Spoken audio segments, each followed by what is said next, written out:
rahmatullahi wa barakaatuhu kon ñii ngeen gis nii rek ay photographe lan tey dafa mel ne am na lu ñu bëgg a wax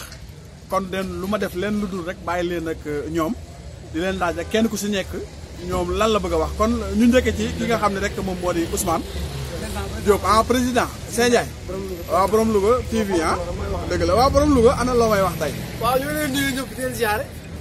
si taxawaay bi ma gisee moom mooy dañoo am problème mooy léegi dëkk bi léegi comme que daw doxul liggéey amul caméra doxul àddina ngente àddina lépp ceeti mariage yëpp képp ku sa oto paan wala ku bëgg a pousse boo ñu wooyee pousse nga fay ñu comme que liggéey amul lépp doxul ñun dañuy kaas suñu droit ñun man maay waxkat nag man lay wax loo man maa ngi nii benn oto la ñu am Mbaye Gueye programme Mbaye Gueye moom jàpp na ci combat bi Mbaye Gueye Cheikh Abina waaw góor benn defar la nag waaye jàpp na ci combat bi moom sànq bi ñu poussé léegi fay nañu ñëw Modou moo di gàtt seen xaalis fay nañ ñoo ngi nii léegi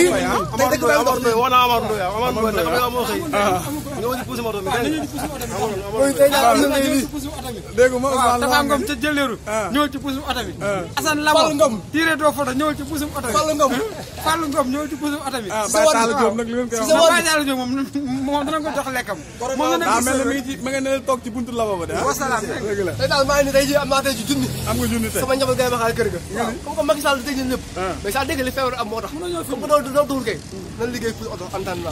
waaw léegi nii képp ku mu soxla boo ñu wooyee sama cameraman borom Louga TV 77 ban numéro 531 86 12 si pousse oto rek ñu wàcce arobase point wasalaam